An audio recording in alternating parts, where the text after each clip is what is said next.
Oftentimes, we don't say no to others because we don't want to feel guilty. We want to reject someone without feeling guilty, without feeling bad. But having this mindset just makes saying no so much harder because we have to wait till we are guilt-free before we can reject someone. And this usually drags the rejection process. Now, I understand it doesn't feel good to reject someone, but the longer you take to say no to someone, the more miserable you're going to feel. This problem will keep bugging you, and you will feel torn inside. Like, do I say yes or do I say no? How am I going to reject them? Or will I hurt them if I say it in this way or that way? You're just prolonging your guilty feeling. The thing is, you don't have to wait for your guilt to disappear before you say no. You can say no despite feeling guilty. You know there is this book called Feel the Fear and Do It Anyway. You can feel the guilt and say no anyway. Many times we let our emotion drive us to act a certain way. For example, someone asks you for help, but you don't wish to help them. But because you feel so guilty, you say yes reluctantly. And then this later leads to resentment, frustration, and stress. This is the normal, unconscious cycle that we go through. But I want to tell you that your emotion and your action are two separate components. You can feel guilty without letting your emotion drive your actions. You can feel guilty, but instead of saying yes, you can say no. This is the difference between reacting and responding. Instead of going autopilot and reacting according to your emotion, like when you feel guilty, you say yes, you pause. You allow yourself to feel the guilt and then respond with an action that best serves you. You don't have to wait for zero guilt before you can say no, because your emotion don't have to dictate your actions. So how do we reject someone despite feeling guilty? First, you have to be direct. Being direct doesn't mean being rude or being mean. For example, recently someone I haven't met for more than 2 decades contacted me on Instagram and he wanted to catch up with me. And I replied, "Thank you for your invitation, but I will have to decline." That's all I have to say. And he took the rejection well. You don't have to give the person any reason or any excuses. Most people will understand and will not ask you why. When you write too much or you try to soften the rejection, your rejection becomes indirect and it takes away the clarity of your response. Your no becomes unclear. Like, I asked my brother what he will do in this situation. He said he will tell the other person that he is busy. But saying you are busy is not a good response. It's a very indirect way of rejecting others. You are making the other person guess. The other person may assume that when you are free, you will be interested to meet up with them. You say you are busy now doesn't mean that you are busy forever, right? It kind of gives people the false hope that you will say yes to them in the future, when in reality you don't wish to meet up with them.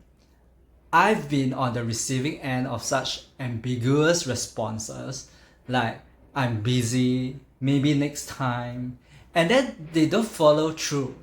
It doesn't feel good when we are misled by others. It can be worse than dealing with a direct rejection. Because with an indirect response, you may soften the rejection now, but you're actually delaying their pain. The other person may continue to invest their time and hope in the relationship, and when they get too invested in you, it will hurt them more when you reject them. It will also be much harder for you to reject them in the future, as you know that this rejection will hurt them more.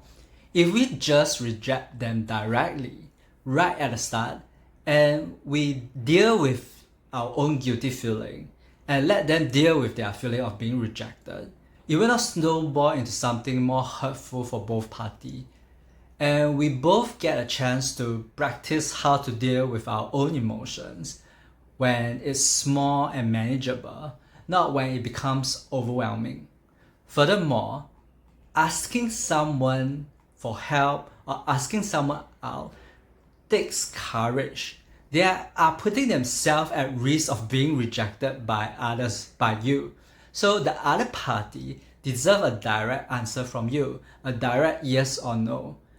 I learned not to say I'm busy unless I truly have the intention of following through.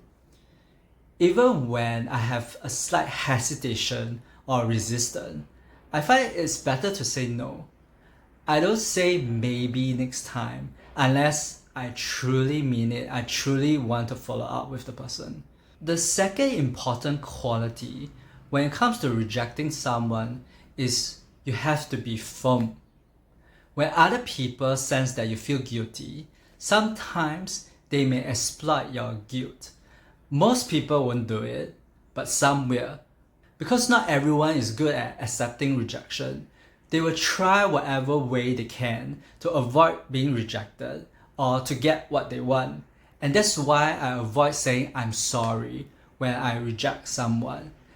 Saying you're sorry lets the other person know that you're feeling guilty. Furthermore, you shift the attention to yourself as though you have done something wrong, when all you did was just to make a decision. There's no need to apologize. All of us have to learn how to deal with rejection. It's our responsibility and part of our personal growth.